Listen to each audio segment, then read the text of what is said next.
Good afternoon, everybody. I appreciate you taking the opportunity to join us today. Understand this has been really short notice, but I want to welcome you to a quick effort that IPPA, Iowa Pork, and the Iowa Department of Agriculture and Land Stewardship put together.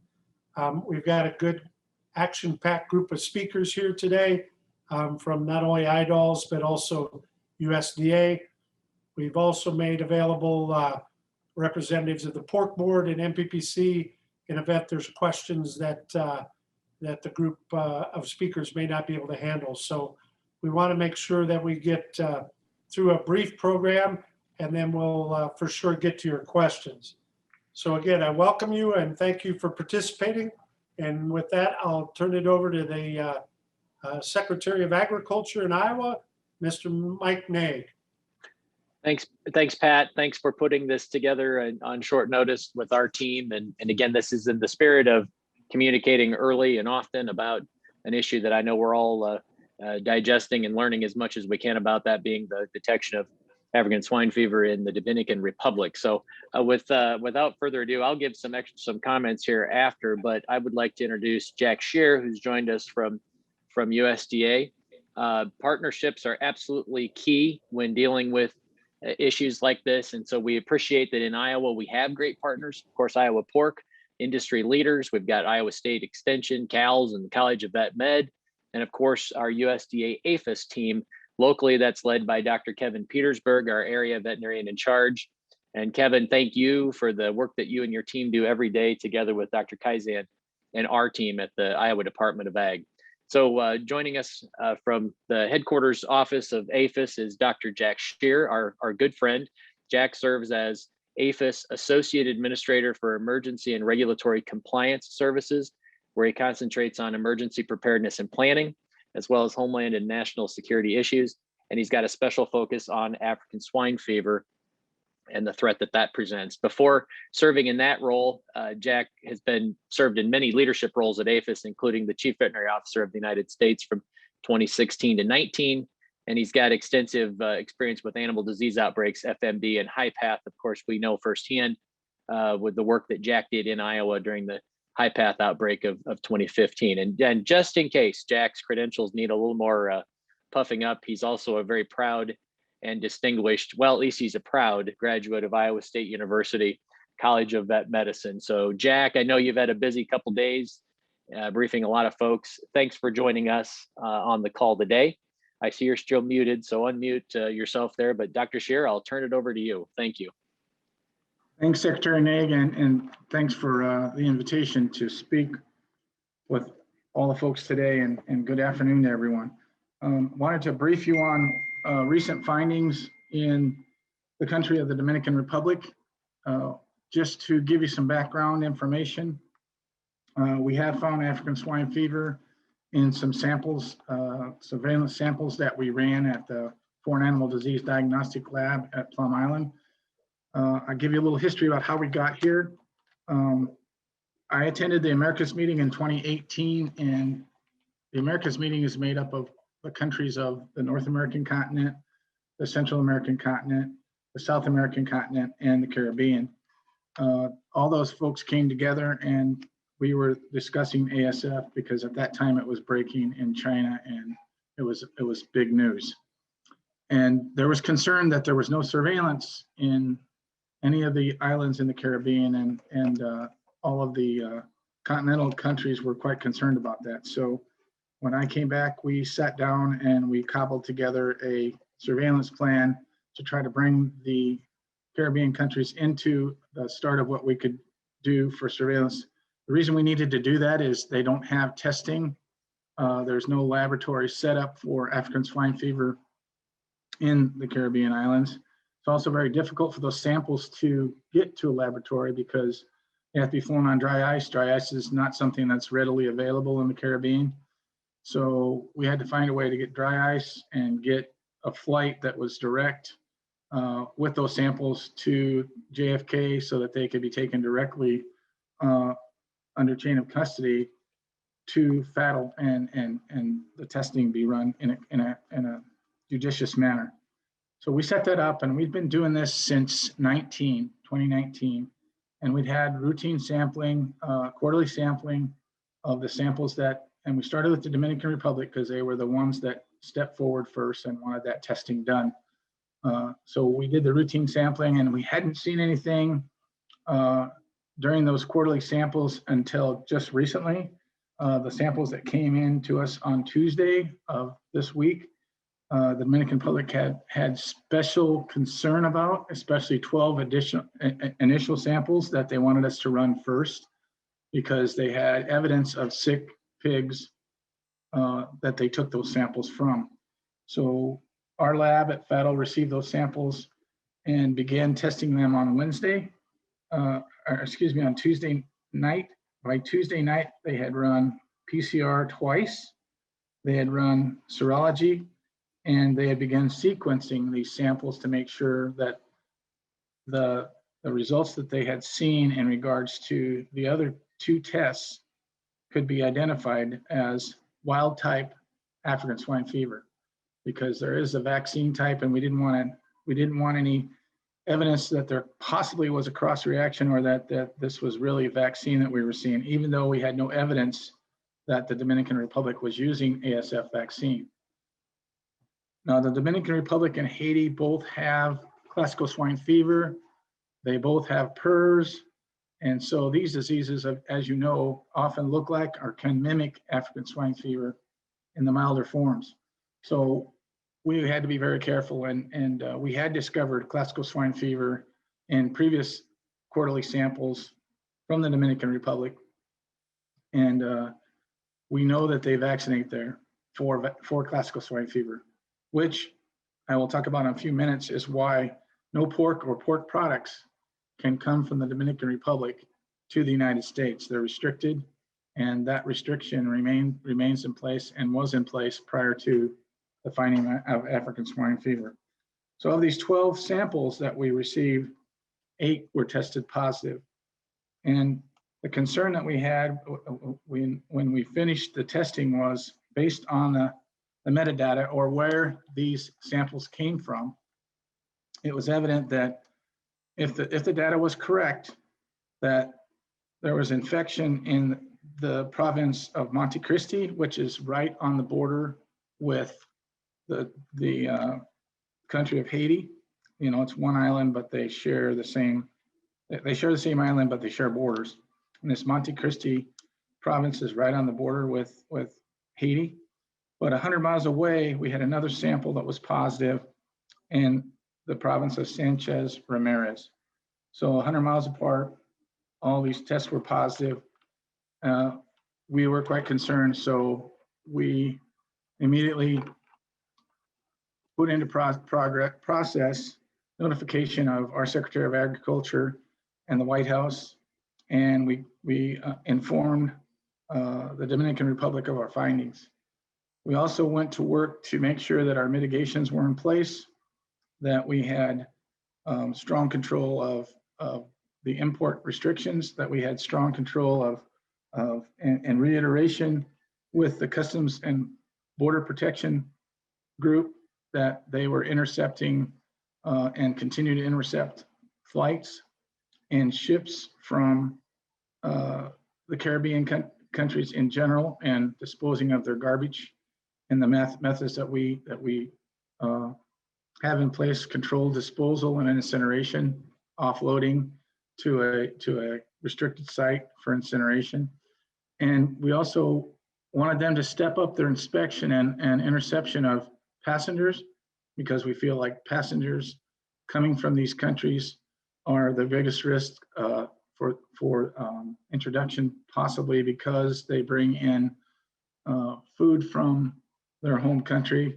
And we were most interested in the interception and confiscation of meat and meat products, because uncured pork, of course, as you know, can harbor the ASF virus for long periods of time. So that was the information that I wanted to provide, just introductory, Secretary Naig, and I appreciate the time. Thank you.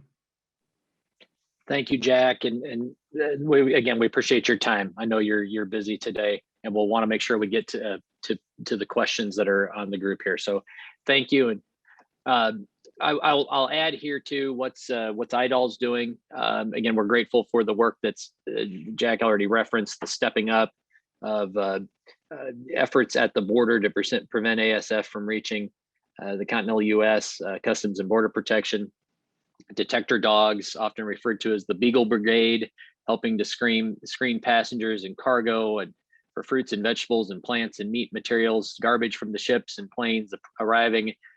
Critically important, we know, and again, we appreciate all the partnership that we've got here. Again, we're working to do what we can to prevent ASF from entering the country, and certainly doing our part in Iowa. And this is why we've been working to step up our efforts at the department with a team of veterinarians and our animal health experts who are working every day to think about disease prevention and preparedness. And I hope you're aware of the series of workshops and tabletop exercises that we've had over the last couple of years. It's all about testing and strengthening our plans. And we've done multi-state tabletop exercises and workshops with APHIS. We did an exercise recently, a tabletop exercise on what would happen if we detected ASF at an exhibition, a fair, and we're going to workshop that later this fall. I want to thank Governor Reynolds and the legislature who's continued to support our efforts to raise the bar and continue to invest in foreign animal disease prevention and preparedness. And we're going to continue that work. Days like today remind us of why we need to continue to make those investments. I'm going to stop now and turn it over to Dr. Kaizen, the state veterinarian. Jeff's got some comments about biosecurity, and then we will get to questions. Jeff? Thank you, Secretary Nag. And again, I'd also like to express my sincere thanks to Dr. Scheer for getting on today, because we greatly appreciate his chance to get on and update us. Just a few quick remarks. While the last known detection of ASF was in the Western Hemisphere in the 1980s, more recently we've watched it spread through Asia and parts of Eastern Europe. It's been very concerning to all of us how it quickly spreads, makes big jumps, and this one here is a big jump too, and made a leap very close to us. So that's why we're quite concerned. We've witnessed the damage this disease can do to pork producers, the pig populations, and what it does to trade and markets. The jump, in the 70s and 80s was actually to the Dominican Republic, and it was thought, I believe, not confirmed, but that jump was from Spain when Spain had ASF. So what we're even more concerned is these jumps and how interconnected we are right now with agriculture and other countries. So some of the things we wanted to stress the importance today for all producers to practice good biosecurity on their farms. We've already even had some calls from the field today about things crossing the border, getting to farms, but the thing that we want to make sure we stress that, there's kind of 3 lines of defense: keeping something in a foreign country, checking it at the border. But the thing we want to stress today is that producers have the opportunity, control of their own farms. And that last line of defense is your farm, and making sure you have good biosecurity practice to keep things off of your farm. Because hopefully, we do not have a foreign animal disease today on any farms in the United States, and we want to keep it that way. So that's why that last line of defense is so absolutely critical. So some things that we want to remind people, make sure you revere those biosecurity practices. Hopefully, even in the last several years, things have been done to strengthen those, but it's always a good opportunity to review those biosecurity practices and shore up anything you need to. It's always a good reminder. Premise IDs, make sure you have a premise ID for your farm. And please, if you want to update it with us and make sure we have the current contact information, because in a foreign animal disease outbreak, that's one of the ways we're going to communicate with producers, is the information we have there. So we'd encourage, if you want to check and see what current information we have for you on your farms, please contact us. It's a good reminder to restrict visitors on your farms. If somebody, not only visitors, but if you have family members, workers on your farms that travel to foreign countries that have foreign animal diseases, make sure that they're taking the appropriate biosecurity precautions when they return. You know, we'd encourage don't visit farms in foreign countries with FADs. And when you come back from countries, make sure you observe at least 5 days down before you go back into pigs on a farm in the United States. It's also a good time, a reminder that if you bring new animals onto your farms or if you're exhibiting pigs at shows, that you isolate those animals before you bring them into your herd and observe them for any clinical signs and make sure that they're free of disease before you enter them back into your farm. One of the things that we stress that's very important is work with your herd veterinarian, work with them on biosecurity practices, making sure that even a second set of eyes a lot of times in reviewing biosecurity is good, but work with your herd veterinarian to make sure you have a good herd health program on your farm. As Dr. Scheer mentioned, one of the things we're quite concerned about is that ASF looks like a lot of diseases we have now in the United States. Excuse me, PRRS, salmonella, any of the diseases we have that can look like pigs with blotchy skin, purple skin, mortality, morbidity, you know, anything that you have concerns with, please report those to your veterinarian, report them to us or a federal official, because we'd rather do foreign animal disease investigations and make sure that it's not a foreign animal disease like ASF, but please report anything that's concerning at all on the farms or anything you see.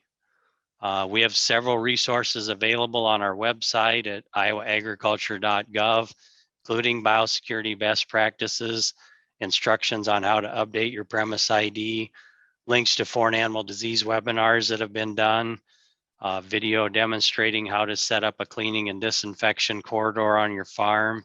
So again, we just want to use this opportunity as a reminder, make sure biosecurity's at its best, or review it and make sure it is at its best. We have some resources and anything available that help we can provide, we're more than happy to do that. So I'll turn it back over. Thanks, Dr. Kaizen. Pat, I'll turn it back to you. I think we're ready for Q&A. Okay, great. And I should have said this at the beginning. We had a little video glitch, so we weren't able to bring Dr. Kaizen, Secretary Naig, and Dr. Scheer up live. And also we have representatives of MPPC and Pork Board on the line with us too. So I will get to the first question. Have the sequencing point to where it may have originated from, like Asia, Africa, or Europe? I assume that's a question to Dr. Scheer. Thank you, Pat. I have to admit that we don't have the sequencing to that point yet. We should have that soon. Right now, we were just trying to get the results and determined that it was wild type. So I can certainly provide that to Secretary Naig and Dr. Kaizen when we get that result. But right now, we don't know the origin. Okay, thank you. We have another question. This is a two-part question, so I'm going to ask the first part first. Does Mexico have preventive measures in place against ASF? I assume, Dr. Scheer, that's back at you.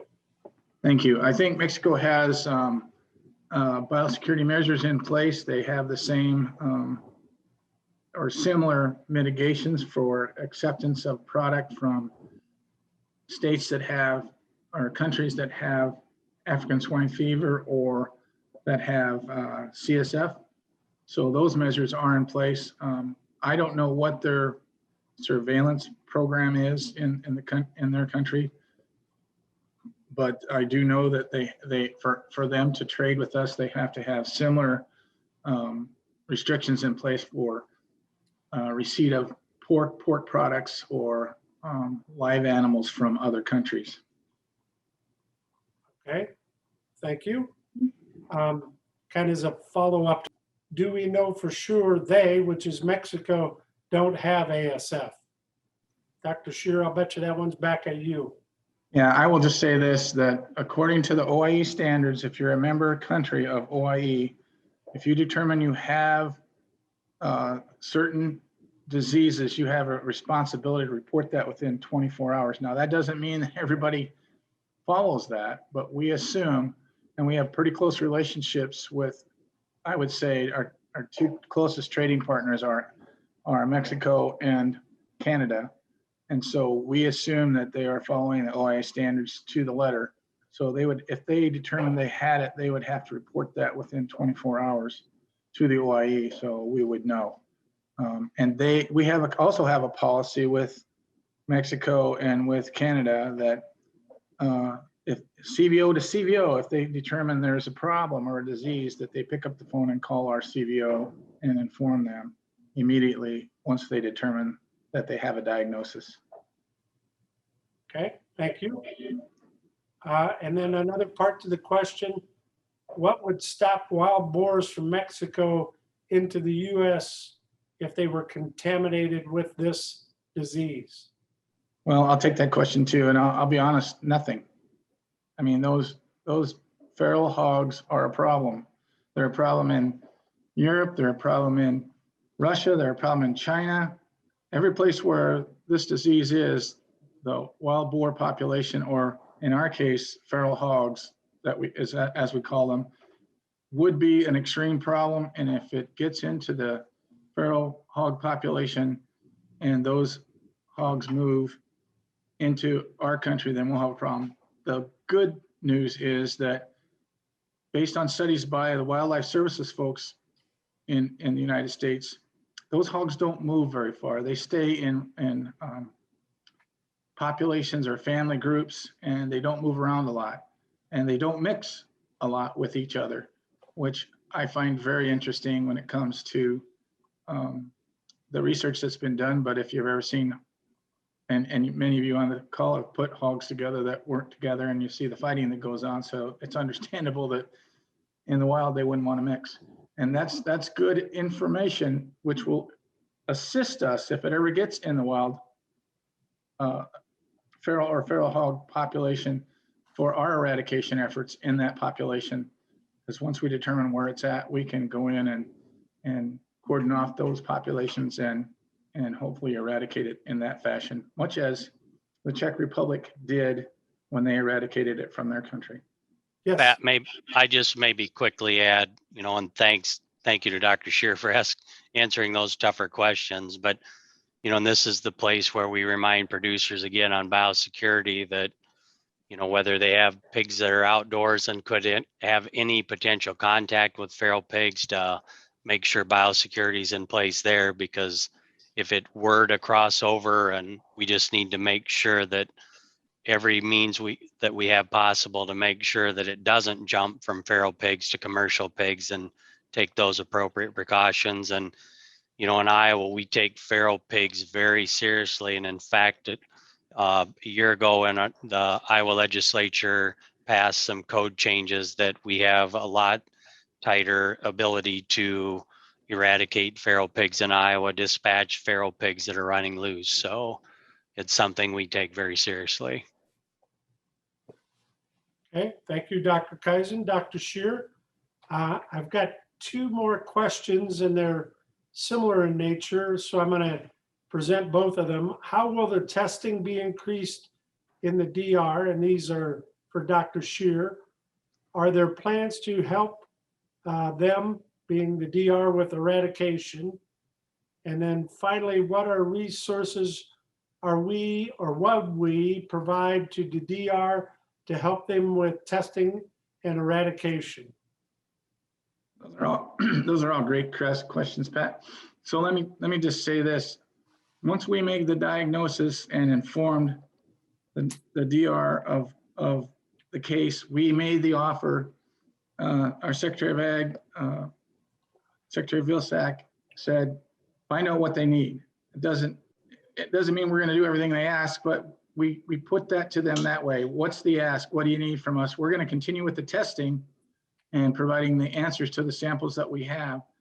But we're expecting a formal request from them saying, we want these things. And hopefully And we want to be involved in that eradication process, and the testing and the surveillance and whatever we can do to help them deal with this and get rid of it as quickly as possible. We think that our support will be welcomed, but we're not sure. It's a sovereign country, so they have to invite us in. We can't just go. I have one additional question, and this would be for Dr. Scheer. Is there any extra effort in light of this announcement being put in place? And you talked a little bit about it for both people and products, products being with tourists or visitors. What additional restrictions are being put in place there? So what we did when ASF was first diagnosed in China was we went to the Customs and Border Protection folks and said, hey, we need to beef up our surveillance of these incoming flights from China and Asia based on what we're seeing. And they agreed to help us with that. Our secretary wrote a letter to the Department of Homeland Defense's secretary just yesterday, asking for increased vigilance and increased surveillance for these flights and for these boats as they came in. And the agreement was, came back that, yeah, most certainly they would do that. That being said, if you've ever came into an international airport, they're the Beagle Brigade dogs. The Beagle dogs are on duty. They target certain flights. Now, you won't see them at every flight, but certain flights coming from certain countries, they are there. They do run them by people's carry-on bags and people's luggage as they come off the conveyors. And they're trained when if you've ever seen them work, that when they find something, they simply sit down. That's the signalman. And they have agreed to increase that vigilance and increase the observation or the interception of those flights and those personnel as they come in. Product-wise, we've already got mitigations in place that we don't accept pork or pork products from countries that either have CSF or ASF. So that's already in place unless, and there are exceptions, unless there are regionalization or bilateral agreements in place between the United States and the country that we're importing from. Now, an example of that is Poland. We have restrictions in place for Poland because Poland has they have ASF in their wild boar. They haven't had an ASF case in their domestic production in at least 3 years that I know of, but they still have cases in the wild boar, hence the problem that Germany has had at their border with Poland. So in those bilateral discussions, the veterinary infrastructure of the country that's wishing to export into the United States has to be outlined and has to be shown that there are derogations or barriers in place that prevent spread of that disease by importation of any pork product. Now, we don't import live swine from Poland, but we do import pork products. So those bilateral agreements have been negotiated. They're reviewed quite often between our two countries, especially if there's an incursion. For instance, if Poland would identify an infection in of ASF in their domestic swine, we would immediately pull their ability to export to us, and there would have to be a re-review and re-look at their structure, their veterinary structure, and their what things they had in place and mitigation to prevent spread into the pork and pork products. Sorry, I'm starting to lose my voice. I hope that answers the question, but these are complicated issues. I know that we would also be in the same boat. Should we get ASF in the United States, we would immediately work to regionalize the United States and to prevent total loss of our exports, we would sit down with countries and do bilateral agreements and insert that we have proper epidemiology that says we know where the disease is, where the disease isn't, and that we have mitigations in place to keep other countries from being infected by importing our products. Next question. Dr. Shearer, you're getting your money's worth today. Maybe we're getting our money's worth. That's a better way to phrase it. This question is, what other Caribbean countries participate in the surveillance program at Plum Island? Currently none, but we've had requests, believe it or not, from Antigua and a couple of others since the DNR, since they've discovered the Dominican Republic issue. They have decided that they wanted to have surveillance too. So this is in our opinion, a good thing. We're currently looking at our resources, and we're going to be talking with Canada too about their ability to assist us in this surveillance if we're overwhelmed by the requests that come in from the Caribbean. But right now, there's only a couple countries that have asked for it.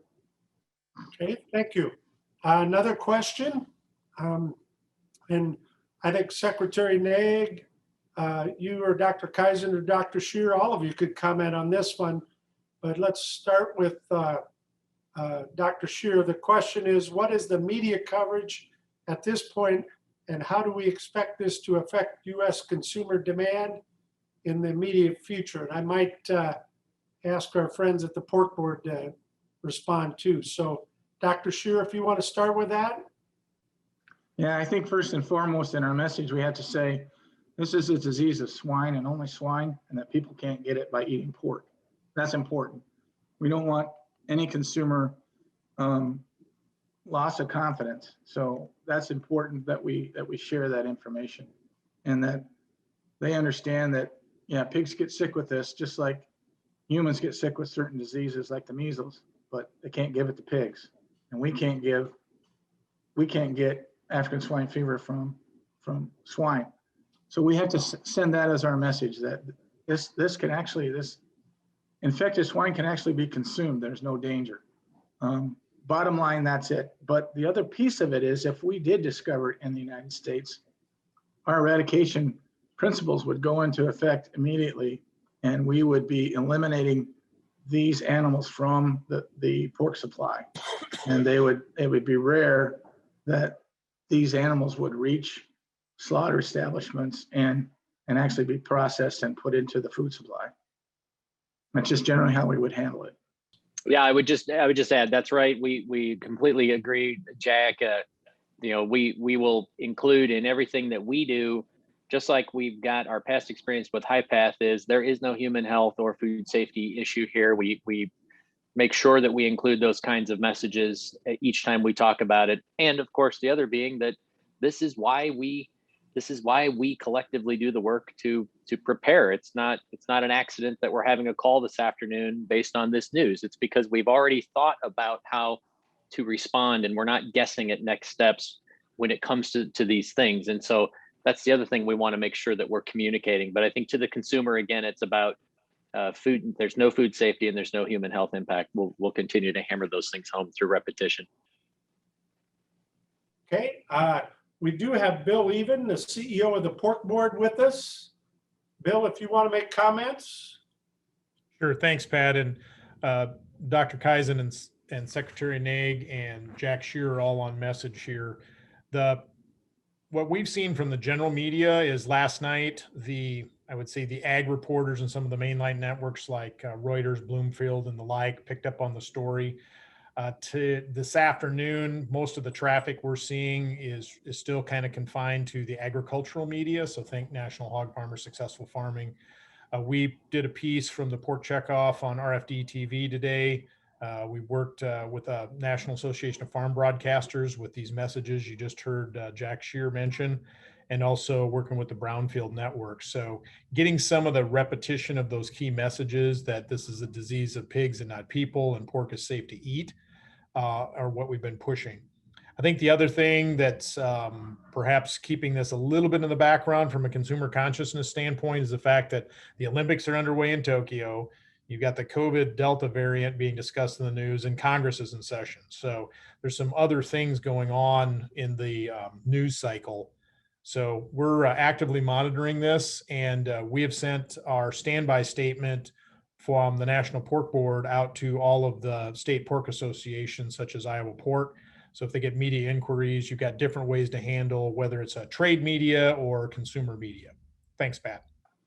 I believe Neil Dirks, the CEO of MPPC, is with us. If he'd like to make any comments.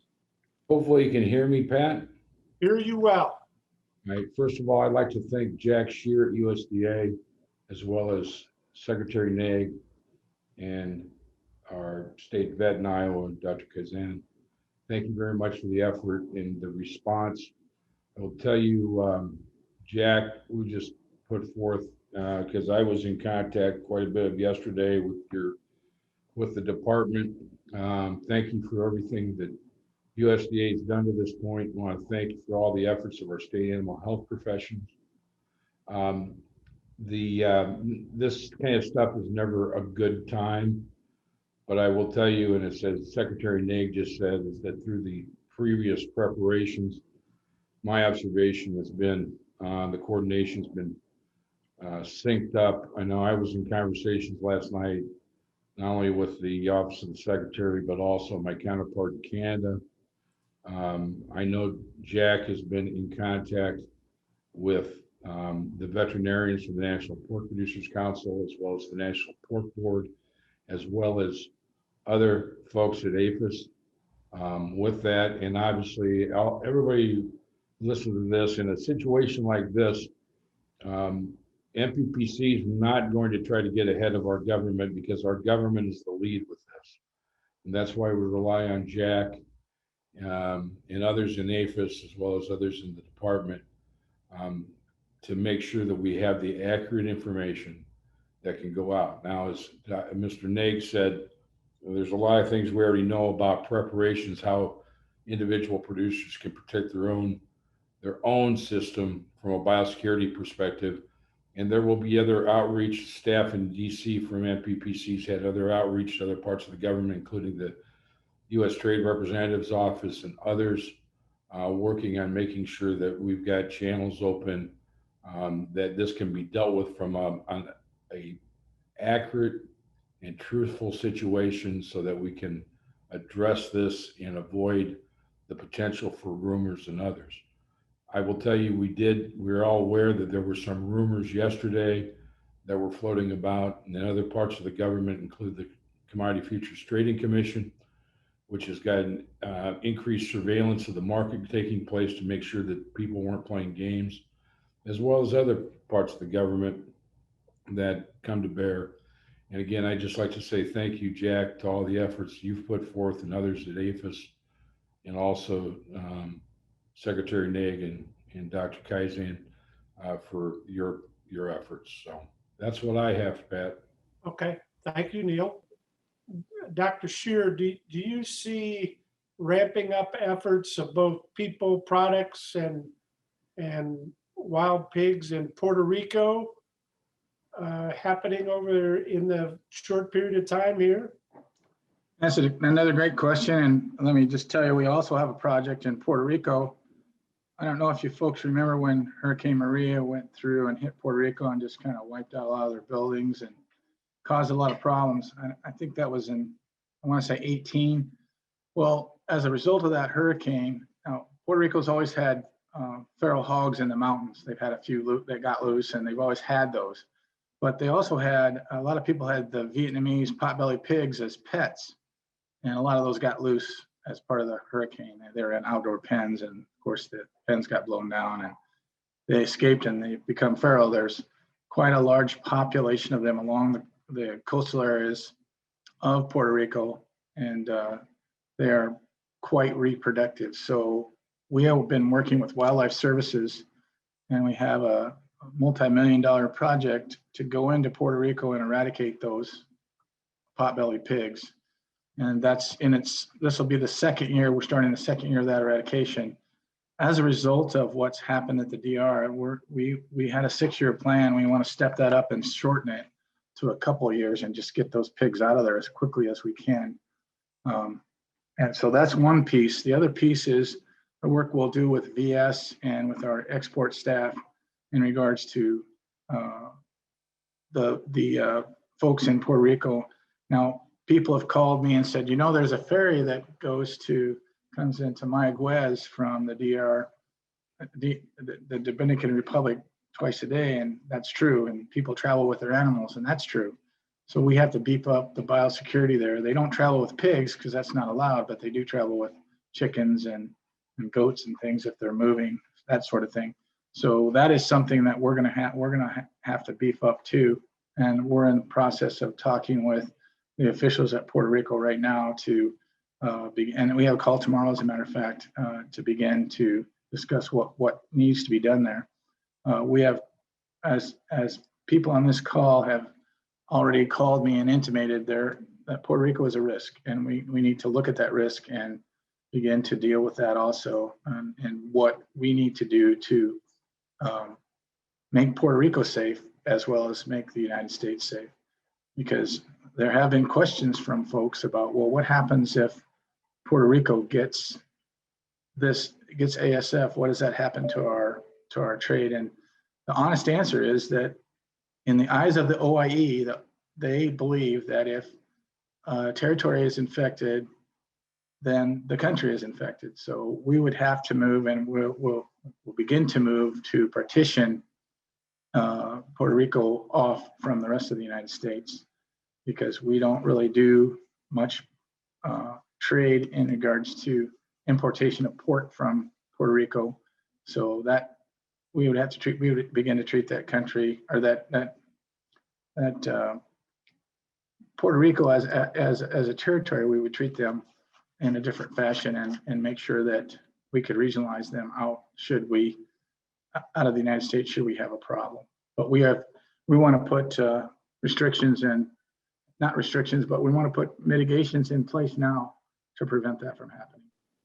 Thank you. And I'm going to, I want to thank you and Dr. Kaizen and Secretary Naig for committing with this, along with Bill Even and Neil Dirks, to help our industry better understand. So with that, I'm going to turn it back to Secretary Naig.